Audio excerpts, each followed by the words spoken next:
정무적 판단 능력이 없어서 어제 했습니다.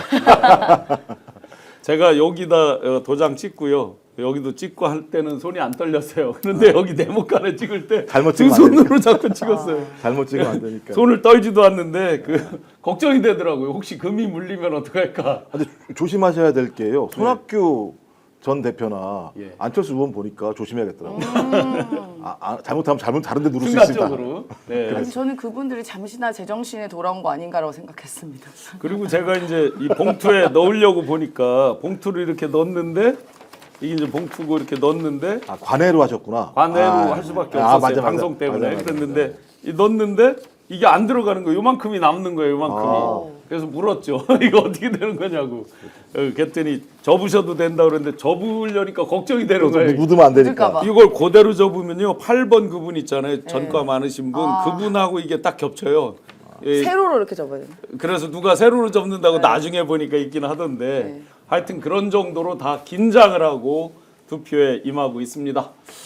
자, 그 여러 변수들이 아직도 4, 5일 동안 많이 일어날 수 있습니다. 그 변수 가운데에서 지금 엉망진창 말도 안 되는 망발을 해놓고도 내가 과연 어떤 것을 잘못했느냐 적반하장식으로 나오던 이준석 후보 좀 전에 개사과인지 진정한 사과인지 도저히 분간이 안 되는 사과를 그것도 전 국민에게 한 게 아니라 일단 당원들에게 편지를 보냈다고 합니다. 자료화면이 있는지 모르겠습니다. 내용에 대해서 11시 개혁신당 당원들에게 이메일로 이 글을 쓰는 마음이 무겁다. 3차 TV 토론 중 저의 부적절한 표현으로 인해 많은 분들께 실망과 상심을 안겨드렸다.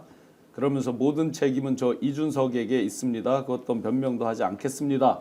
라고 이메일을 보냈는데 그 내용을 제가 좀 더 자세히 읽어보니 내용에 자기가 과하게 좀 하지 않았다 이런 뉘앙스를 여전히 깔고 있고요. 그러면서 그 부분에 실망한 분들께 사과드린다는 식으로 그래서 제가 개사간지 여전히 잘 분간이 안 간다라고 일부러 말씀을 드린 겁니다. 여전히 좀 황당하게 단서가 약간씩 그 말의 토시에 달고 있는데 이 부분 어떻게 보십니까? 제가 볼 때는 이준석은 사과를 하려고 하는 것이 아니라 이슈에서 떠나고 싶지 않은 생각이 많은 거다. 계속해서 끊임없이 이 본인의 말도 안 되는 여성 혐오적인 발언을 가지고 정치 이슈의 중앙에 있으면서 저 세상에 매일매일 사과하는 사람은 처음 봤습니다. 어떻게 매일매일 사과를 합니까? 사과를 한 번 하면 끝나는 거지. 근데 예를 들면 그 사과를 해도 그 사과에 대해서 동의할 수 없으니까 맨 처음에는 상처 받으실 분들한테 사과했잖아요. 네네. 근데 이제는 많은 분들에게 사과를 하는 일이 벌어진 거 아니겠습니까? 예. 그래서 이걸 또 이준석은 자신의 정치에 활용하고 있는 거다라는 생각이 들어서 사과 아니다. 저보다 개사과도 좀 개들한테 미안해요. 그렇죠. 무슨 사과를 이따위로 하면서 여전히 국민들의 분노 또는 국민들의 민심이라고 하는 것을 전혀 잘 이해하지 못하는구나. 모든 것을 자신의 이익, 자신의 정치적인 권력을 얼마만큼 더 유지할 수 있는가, 확대할 수 있는가로 이 사안들을 활용하고 있구나. 이런 사람이 정치를 하면 어떤 일이 벌어지느냐? 민주주의가 붕괴한다. 이게 확인된 것 같아요. 그 제가 정확히 워딩을 읽어드리면 3차 TV 토론 중 저의 부적절한 표현으로 인해 많은 분들께 실망과 상심을 안겨드렸다까지는 뭐 그렇다 치고요. 제 진심이 제대로 전달되지 못하고 표현의 수위로 인해 상처받으신 모든 분들께 깊이 사과드린다. 수위로 인해 상처를 받다니요. 이런 발상을 하고 의도적으로 이런 것들을 더군다나 권영국 후보에게 일부러 질문하면서 한 그 자체가 잘못된 거지. 그러면 제목은 모든 것은 자기 불찰이라고 어떤 변명도 하지 않겠다 그러면 이게 변명이잖아요. 이 자체가. 그러니까 지금 이준석 후보의 이 사과문에는 또 여전히 본인의 본질이 숨어 있습니다. 첫 번째는 갈라치기고요. 두 번째는 거짓말입니다.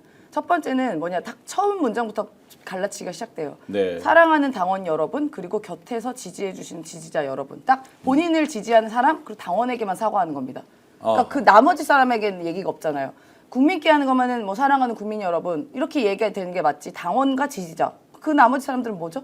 솔직히 그 나머지 분들이 더 상처를 받았거든요. 그러니까 네. 갈라치기가 첫 번째 시작이 됐고요. 두 번째는 그 어떤 변명도 하지 않겠습니다라고 이야기를 했어요. 두 번째 문단에서요. 네, 네. 뒤에 보면요. 죄다 변명입니다.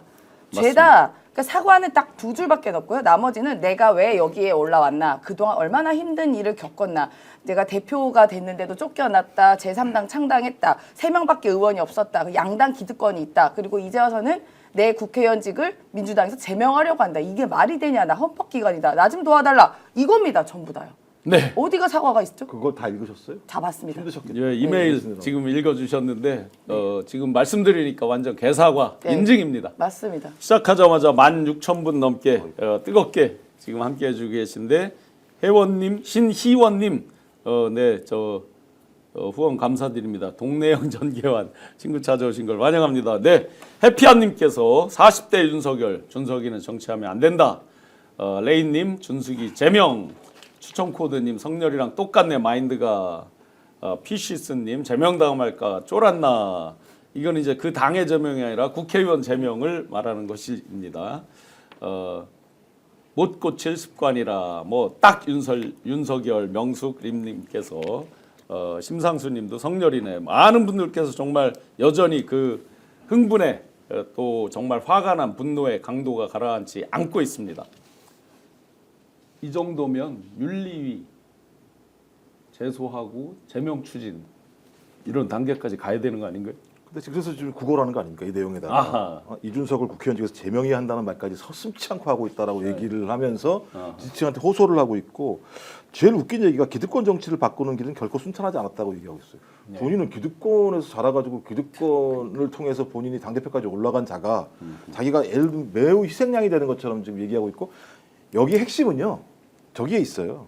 15%를 넘어야 이게 핵심이에요. 그러니까 사과를 통해서 국민들에게 사과의 마음을 전달해서 그 분노한 국민들에게 위로를 드리거나 아니면 자기 잘못을 갖다가 고백하는 게 아니라 저 15% 넘어야 됩니다. 15% 넘어야지 선거금 다 모두 다 보전받을 수 있습니다. 이렇게 얘기를 하는 측면들이 우는 거네, 우는 네? 거, 우는 거. 아 우는 게 아니죠. 징징징징. 우는 게 아니죠. 거의 쫄르는 거. 농단을 한 거나 마찬가지인 네, 상황이고. 전 그래서 이런 정치인의 시작을 우리가 용인해주게 되면 앞으로 대한민국의 극우 정치가 활개를 칠 겁니다. 네. 전형적인 유럽에서의 극우 정치인들의 발언과 유사하거든요. 혐오를 만들고 배제를 하고 갈라치기를 통해서 그런 어떤 사람들에 대한 분노를 유발해서 지지를 만들어내려고 하는 정치가 전형적인 정치고요. 네. 그럼 극우 정치가 난동을 부리기 시작하면 민주주의가 무너질 수밖에 없습니다. 그렇죠. 좀 그런 의미에서 우리는 그 싹을 지금 보고 있다. 그 싹이 트지 않도록 하는 것은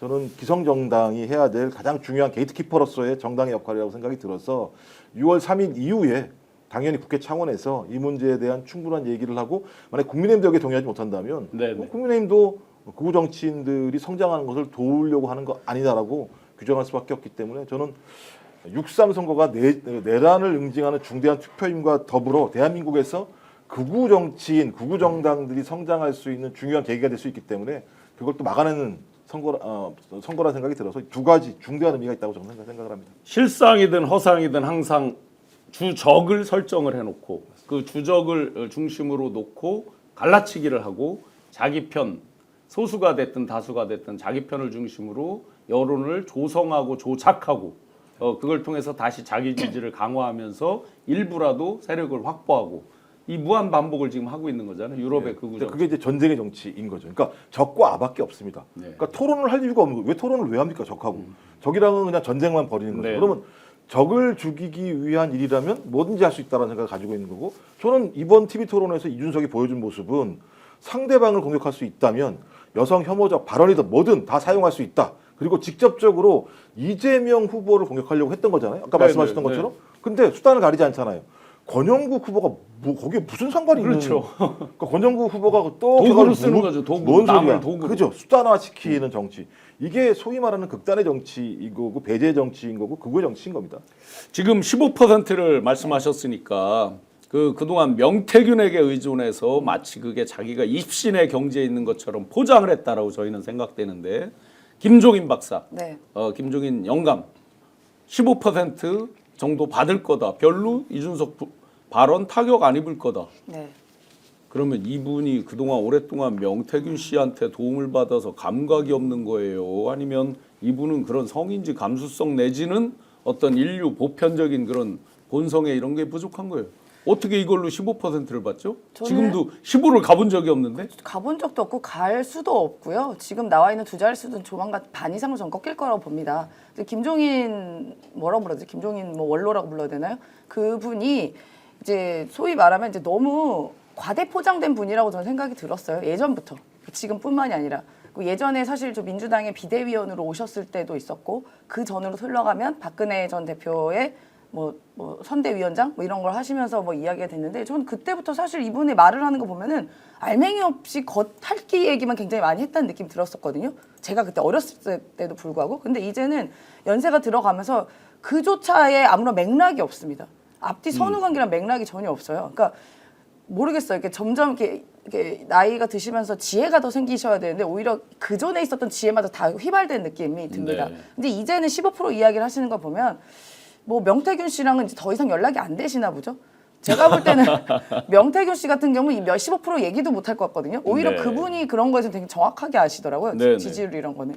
그러니까 택도 없는 이야기 같고요. 저는 더 이상 그 김종인 씨에게 언론이 더 이상 무언가를 해법을 기대하고 언론 인터뷰를 한다거나 무슨 헤드라인을 쓴다든가 하는 건 굉장히 무의미하고 지명 낭비 같은 일이다라고 생각이 듭니다. 네, 맞습니다. 그 김종인 영감이 문제다 꿈꾸는 해바라기님, 김금숙님, 이재명 대통령, 한강진님, 준석 아웃, 서진님 국회의원에서 제명해라, 준석이 하바하바 화버대.